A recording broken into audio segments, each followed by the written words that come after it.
Hi மக்களே வணக்கம். யாரெல்லாம் நம்ம சேனலை சப்ஸ்கிரைப் பண்ணலையோ சப்ஸ்கிரைப் பண்ணிக்கங்க. அப்போ தான் நான் போகிற வீடியோவை உங்களால் உடனுக்குடன் பார்க்க முடியும். தவேக அமைச்சர்கள் மேலே மக்கள் ரொம்ப அதிருப்தியில் இருக்காங்க. ஏன்னு பார்த்தீங்கன்னா அவங்க முன்னோக்கு பின் முரணான கருத்துக்களை சொல்கிறாங்க. அது மட்டும் இல்லாமல் அவங்க பத்திரிகையாளர் சந்திக்கும் போது ஒரு கரெக்டான பதிலை சொல்ல மாட்டாங்க, தட்டி கழிக்கிற மாதிரி பேசுகிறாங்க. இதால் மக்கள் உண்மையாகவே ரொம்ப வருத்தத்தில் இருக்காங்க. ஏன்டா இவங்களை ஓட்டு போட்டு சூஸ் பண்ணுன்ற மாதிரி ஃபீல் பண்ணுறாங்க ஒரு சிலர். ஸோ ஃபார் எக்ஸாம்பிள் பார்த்தீங்கன்னா இன்றைக்கி பார்த்தீங்கன்னா கீர்த்தனா இருக்காங்க இல்லையா மினிஸ்டர். ஸோ அவங்கக்கிட்ட இந்த கோயம்புத்தூர் நடந்த பாலியல் வன்கொடுமை பற்றி என்ன நினைக்கிறீங்க, அதை பற்றி என்ன டிசிஷன் எடுத்திருக்கீங்க இந்த மாதிரி கேட்கும்போது, அதெல்லாம் இப்போ கேட்காதீங்க, அதெல்லாம் சாயந்தரம் 6 மணிக்காக கேளுங்க, இப்போ ஒன்லி அட்மினிஸ்ட்ரேஷன் மட்டும் கேள்வி கேட்குறாங்க.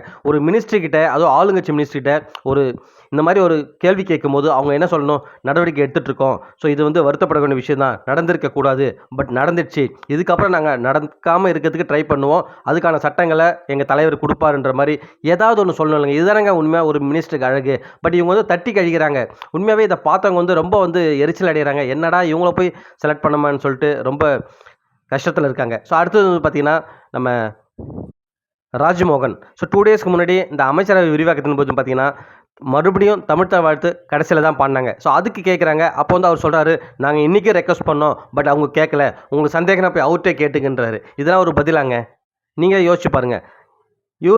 இதே மாதிரி தான் மின்சாரத்துறை அமைச்சர் இருக்கார் இல்லையா, நிர்மல்குமார். அவரை இந்த மாதிரி அங்கங்கே பவர் கட் ஆகுது என்னன்னு கேட்கும்போது, அதை தட்டி கழிக்கிற மாதிரி, அது கொஞ்சம் டைம் எடுக்கும் எங்களுக்கு, இன்னும் 2 மாதம் கூட ஆகலாம்ன்றாரு.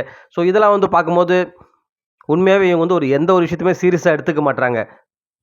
ஏற்கனவே பார்த்தீங்கன்னா ஆதவ் அர்ஜுனா மேலேயும் நிறைய குற்றச்சாட்டு இருக்குது. நிறைய இந்த மாதிரி முன்னுக்கு பின் முரணாக கருத்து தெரிவிக்கிறான்னு சொல்கிறாங்க. ஸோ இந்த மினிஸ்டர்கள்லாம் உண்மையாகவே கொஞ்சம் பார்த்து பேசினா நல்லாயிருக்கும். அது மட்டும் இல்லாமல் மக்களோட அந்த வழிகளை உணர்ந்து அதுக்கேற்ற மாதிரி பதில் கொடுத்தா நல்லாயிருக்கும். இல்லைனா உண்மையாகவே ரொம்ப கஷ்டம் தாங்க சொல்லணும். மக்கள்கிட்ட போக போக இன்னும் அதிகமான கெட்ட பேர் தான் சம்பாதிக்க போகிறாங்க. இது யாருக்கு தலைவலி ஆகுனா நடிகர் விஜய்க்கு தான் வரும். ஏன்னா எல்லா தொகுதியிலையும் விஜய் நிற்கிற மாதிரி தான் அவர் மேலே இருக்க நம்பிக்கை தான் போட்டாங்க. பட் இந்த மினிஸ்டர்லாம் சேர்ந்து அவரை ஒழிச்சிருவாங்கன்னு தான் நினைக்கிறேன். அது மட்டும் இல்லாமல் அவருமே வாயை திறந்து எதுவும் சொல்ல மாட்டாரு. 2 நாளைக்கு முன்னாடி நடந்த தப்புக்கு இன்றைக்கி பதில் ட்விட்டரில் ட்விட் போடுறாரு. ஸோ இந்த மாதிரி நடந்தால் உண்மையாகவே எங்கே கொண்டு போய் முடிய போகுதுன்னு தெரியல மக்களே.